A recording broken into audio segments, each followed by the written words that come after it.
Hi hello నమస్తే, నేను మీ anchor Dhanush. Welcome to iDream. So ఇప్పుడే జస్ట్ సలార్ ఫిలిం చూసి మీ అందరికీ నా ఎక్స్పీరియన్స్ని షేర్ చేసుకోవడానికి ఈ వీడియో చేస్తున్నా. ఒక రివ్యూ అనుకోండి సలార్ ఫిలిం గురించి. సో బేసిక్గా ఈ ఫిలిం మీద చాలా ఎక్స్పెక్టేషన్స్ ఉన్నాయి. డే 1 నుంచి ఈ ఫిలిం అనౌన్స్ చేసిన దగ్గర నుంచి కూడా ఈ ఫిలిం కోసం చాలామంది వెయిట్ చేస్తున్నారు. ఇది పోస్ట్పోన్ చేస్తున్న ప్రతిసారి పోస్ట్పోన్ చేస్తున్నారు. ఎందుకు, డేట్స్ ఎందుకు చేంజ్ అవుతున్నాయి, ఈ సినిమాలో ఏమన్నా హిట్ అవుతుందా, ఫ్లాప్ అవుతుందా, ఏం చేస్తున్నారు అసలు అని చెప్పి అందరికీ డౌట్స్ ఉన్నాయి. బట్ మీరు పెట్టుకున్న ఎక్స్పెక్టేషన్స్ అన్నిటినీ సలార్ రీచ్ అయిపోయింది అనమాట. సో ఈ సినిమా ఆల్రెడీ ప్రశాంత్ నీల్ గారు అనౌన్స్ చేశారు.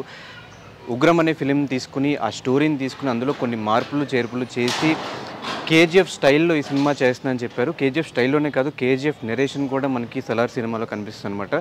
సో ఈ ఫిలిం ఎలా ఉంది ఏంటి అనేది రివ్యూ అయితే తెలుసుకునే ప్రయత్నం అయితే చేద్దాం. సో ఫస్ట్ ఆఫ్ ఆల్ నేను ఆ పేర్లన్నీ మర్చిపోతా అని చెప్పి కొన్ని రాసుకున్నాను అనమాట.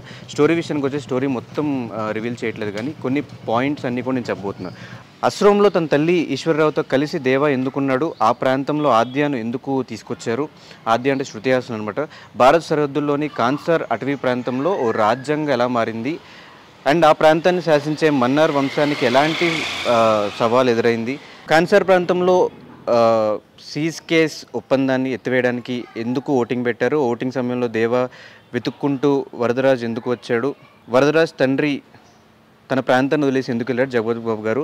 అండ్ సీజ్ ఫైర్ ఓటింగ్ సమయంలో దేవ కాలాంతకుడిగా ఎందుకు మారాడు, ఓటింగ్లో ఎవరు గెలిచారు, శౌర్యాంగ పర్వానికి దేవాకు ఉన్న లింక్ ఏమిటి, దేవాకు సలార్ అనే పేరు ఎందుకు వచ్చింది అనే క్వశ్చన్స్ అన్నిటికీ కూడా ఈ ఫిలిం ఆన్సర్గా అయితే ఉండబోతుంది అనమాట. సో మనకు ఆల్రెడీ ప్రశాంత్ నీల్ గారు కేజీఎఫ్ 1లో కానీ 2లో కానీ మనకు ఆయన టేకింగ్ తెలుసు కాబట్టి మొత్తం అంతా కూడా క్వశ్చన్ మార్క్గా ఉంటుంది. ఈ క్వశ్చన్ మార్క్స్ అన్నీ ఎక్కడో ఒక చోట లింక్స్ అయితే ఉంటూ ఉంటాయి అనమాట. సేమ్ అలాగే సలార్ సినిమా విషయానికి వచ్చేస్తే స్టార్టింగ్ ఫస్ట్ హాఫ్ అంతా కూడా అల్టిమేట్ ఉంటుంది. ఫస్ట్ హాఫ్ అంతా కూడా మీకు క్వశ్చన్ మార్క్ అనే ఉంటుంది. సో మీరు ఎక్కడ కూడా మొత్తం సినిమా అంతా మిస్ అవ్వకుండా చూస్తేనే మీకు అర్థమవుతుంది. ఎందుకంటే ఎక్కడైనా సరదాగా వెళ్ళి పాప్కార్న్ కొనుక్కుందాం, కూల్ డ్రింక్ కొనుక్కుందాం అని చెప్పి ఒక్క చిన్న సీన్ మిస్ అయినా కూడా మీకు ఆ క్వశ్చన్ మార్క్ అనేది ఉండిపోతుంది. ఫస్ట్ హాఫ్ అంతా క్వశ్చన్ మార్క్స్గా పెట్టి వీటిని అన్నింటినీ కూడా సెకండ్ హాఫ్లో తను లింక్స్ చేసిన విధానం కూడా నాకు చాలా అద్భుతంగా నచ్చింది. అండ్ ప్రశాంత్ నీల్ గారు అనగానే మనం అందరం కూడా ఎక్స్పెక్టేషన్స్ అన్నీ కూడా ఎలివేషన్స్ ఎలా ఇస్తారు హీరోస్కి. ఆల్రెడీ కేజీఎఫ్ 1, 2 చూసాము కూడా, దానికి మించిన ఎలివేషన్స్ కూడా ఎక్స్పెక్ట్ చేశారు. 110% వాటన్నిటికీ మించిన ఎక్స్పెక్టేషన్స్తో అయితే ఈ సినిమా సలార్ ప్రశాంత్ నీల్ గారు డెలివరీ చేశారు. సో నాకు సెకండ్ హాఫ్లో కొంచెం కన్ఫ్యూజన్ ఎక్కడొచ్చిందంటే, నాకనగా చాలామంది చూసిన కొంచెం కన్ఫ్యూజన్ ఎక్కడవుతారంటే, కాన్సార్ అనేది ఆ వరల్డ్ని ప్రశాంత్ నీల్ గారు క్రియేట్ చేశారు. అదేం చిన్న వరల్డ్ కాదు, మన కేజీఎఫ్ చాలా చిన్న వరల్డ్. దాంతో కంపేర్ చేస్తే కాన్సార్ అనేది చాలా పెద్ద వరల్డ్ అనమాట. దాంట్లో ఎన్నో తెగలు ఉంటాయి. ఆ తెగలన్నిటికీ ఒక్కొక్క లీడర్స్ ఉంటారు. సో ఇవన్నీ కూడా ఎక్కడ కూడా క్యారెక్టర్స్ చుట్టూ తిరగదు. సెకండ్ హాఫ్ అంతా కూడా ఈ తెగల చుట్టూ, ఆ లీడర్స్ చుట్టూ తిరుగుతూ ఉంటుంది. ఆ లీడర్స్ పేర్లు కన్ఫ్యూజ్ అవుతాం మనం. ఆ తెగలేంటి, వాళ్ళకు సంబంధించిన ప్రాంతాలు ఏంటి, ఇవన్నీ కూడా మనకు చాలా కన్ఫ్యూజ్గా ఉంటుంది. సో ఇవన్నీ కూడా సెకండ్ హాఫ్లో ఇవన్నీ చిన్న లైట్గా వాళ్ళు లీడ్స్ అనేవి వదిలేరు ప్రశాంత్ నీల్ గారు. ఇవన్నీ కూడా సలార్ పార్ట్ 2లో రివీల్ చేసే ఛాన్సెస్ అయితే చాలా ఉన్నాయి. సో పార్ట్ 2 అయితే మనకి క్లారిటీగా అర్థమవుద్ది. ఈ తెగలేంటి, వీటికి ఉన్న లీడర్స్ ఎవరు, వాళ్ళ పేర్లేంటి, ఇవన్నీ కూడా మనం ఆ టైంలో అర్థం చేసుకున్నమాట. అదొక్కటే చిన్న కన్ఫ్యూజన్ ఉంటుంది. మిగతా సినిమా అంతా కూడా అల్టిమేట్ ఉంది. వాళ్ళ పర్ఫార్మెన్స్ ఇరక్కొట్టేశారనమాట.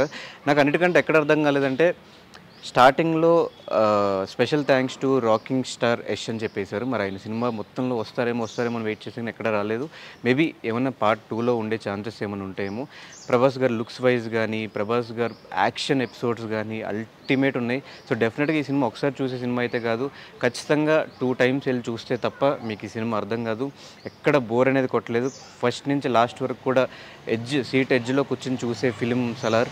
సో సలార్ మీద మీరు ఎన్ని ఎక్స్పెక్టేషన్స్ పెట్టినా కూడా ఎక్స్పెక్టేషన్స్ అన్నిటినీ రీచ్ అయ్యే ఫిలిం ఇది. సో ప్రభాస్ గారికి చాలా రోజుల తర్వాత ఒక మంచి సూపర్ డూపర్ హిట్ అయితే పడింది. ఇది నాట్ ఓన్లీ తెలుగులోనే కాదు, ఎక్కడ రిలీజ్ అయిన ప్రతి చోట కూడా మంచి రెస్పాన్స్ అయితే వస్తుంది. సో ఈ 2023 ఎండింగ్లో ఒక మంచి సక్సెస్ఫుల్ సినిమాతో అయితే ప్రభాస్ గారు ఎండ్ చేయడం జరిగింది. ప్రభాస్ గారి మీద వచ్చిన నెగిటివ్ కమెంట్స్, లుక్స్ వైజ్గా కానీ ఆదిపురుషుతో వచ్చిన నెగిటివిటీ మొత్తాన్ని కూడా ప్రభాస్ గారు ఈ సినిమాతో అలా తీస్తారనమాట. సో మరి వెయిట్ చేయాలి సలార్ పార్ట్ 2 ఎలా ఉండబోతుందో. పార్ట్ 2లో మేబీ ఏమన్నా యష్ వచ్చే ఛాన్సెస్ ఉన్నాయో లేవో మీరు సినిమా చూస్తే మీకు ఈ ఫిలిం ఎలా అనిపించిందో కింద కమెంట్ చేయండి. Until then thank you so much. This is anchor Dhanush signing of.